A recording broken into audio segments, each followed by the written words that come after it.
Hey everybody, welcome to Art Recycled with Mrs. Hollmeyer. Today we are going to draw some pet cemeteries, and we're going to do it with charcoal and gray construction paper. Now if you don't have gray construction paper, you can do this on white paper. If you don't have charcoal pencils, you can just use black color pencil or black crayon.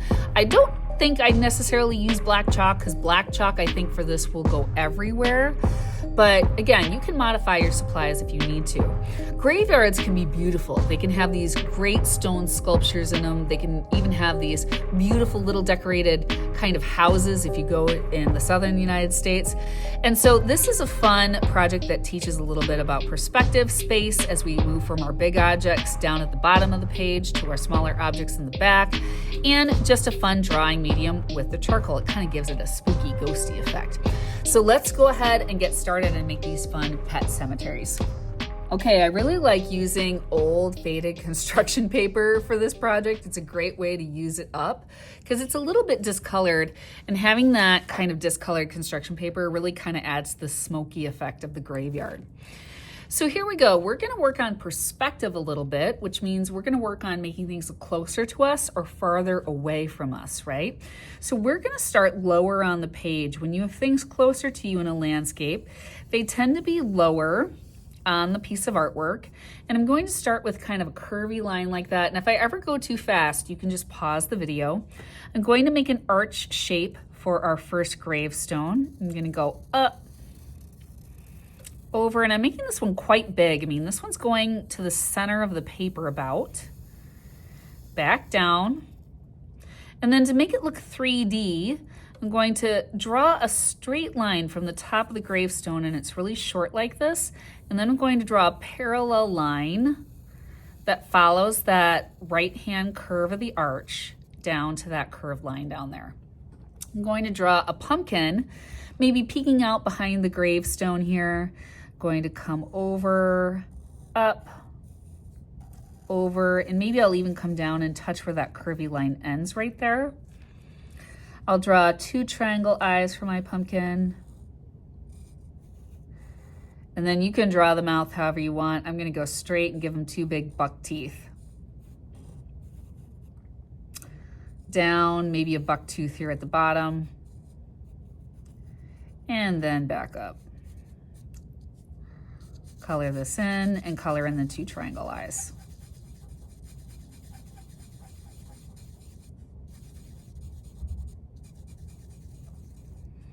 Draw some lines here.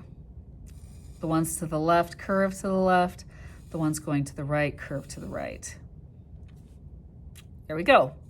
Now, the reason why I like charcoal is because, especially if it's a harder charcoal pencil like General's, it's going to keep its shape even though it smears a little bit. So now I'm going to color this part in. And if my hand while I'm drawing smears this a little bit, it's not going to be a big deal if it's only going to add to that smoky effect of the graveyard. Now I'm not going to write anything on this gravestone just yet because if I smear everything, I don't want the letters to really smear. So I'm going to save that for last. So now I'm going to jump backwards a little bit. I'll draw another curved line here. And now this gravestone has to be a little smaller and narrower than the first one, but same shape. I'm going to go up, over, down, draw a straight line here at the top of the arch, curve over, color this in.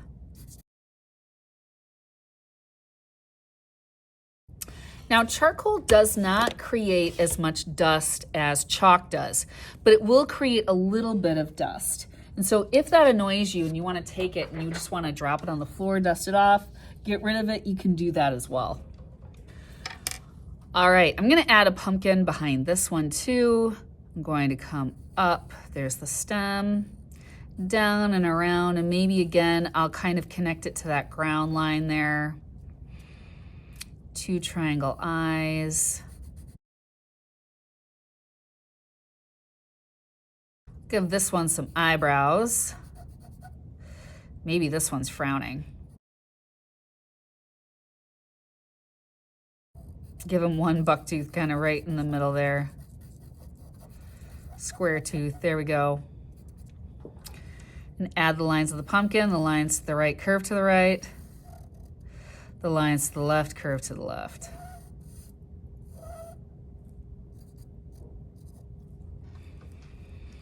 All right.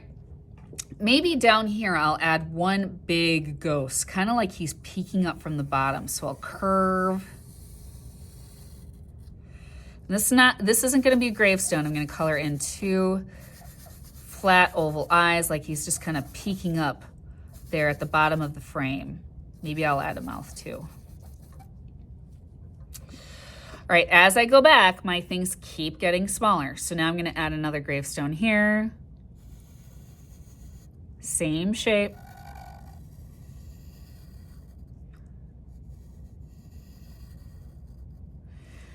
And maybe I can add another type of gravestone. I'll add maybe a cross back here.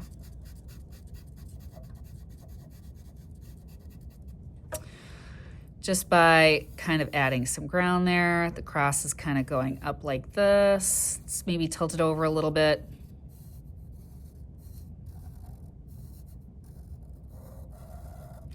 And all I'm gonna do is thicken the lines on the right-hand side a little bit at the end of each one of those lines, make them a little thicker.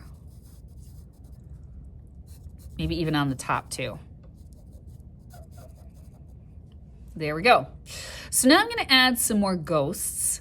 Maybe I'll add a ghost over here, making it smaller than this one, right? And I'm gonna make it look like that fabric is moving a little bit. Whenever I have this wavy line down here and there's a dip, I'm going to kind of color a little bit, kind of like a fuzzy triangle that kind of comes up like that.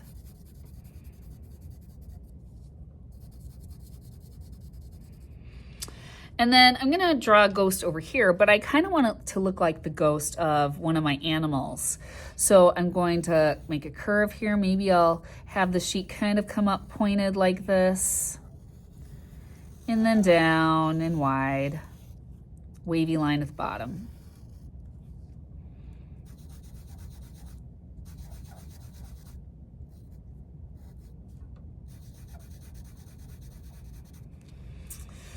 All right, and I'll make those shadows down here.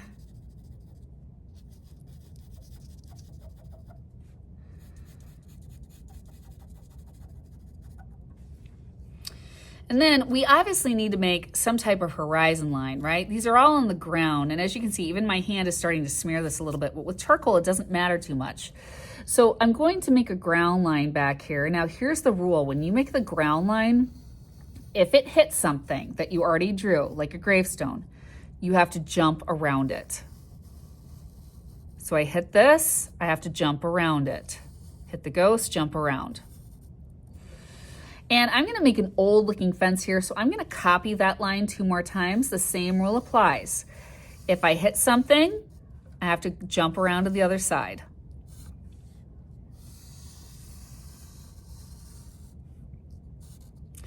And then I'm gonna add vertical lines for the posts of my fence.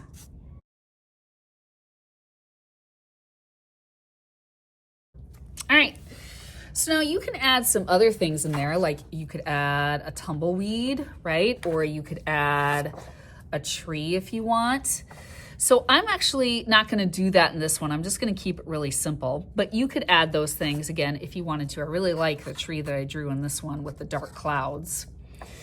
And so now I'm gonna smear it. I'm gonna take my finger and I can take this black and just kind of rub in circles, bring it into the gravestone especially.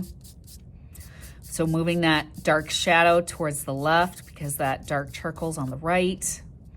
I can take and move this charcoal up so it looks like more of a shadow kind of going with the fabric. I can take and pull the shadow on that side of the cross this way. Just kind of taking that charcoal and just even kind of pulling it around, kind of giving this a little bit of a ghosty type of look, right? Smearing it a bit. So now that I've smeared it, now I'm gonna go in and put the names on the gravestones. So I got to make up my names of my pets, right? So rest in peace, R.I.P. Maybe this pet's name is Sparky.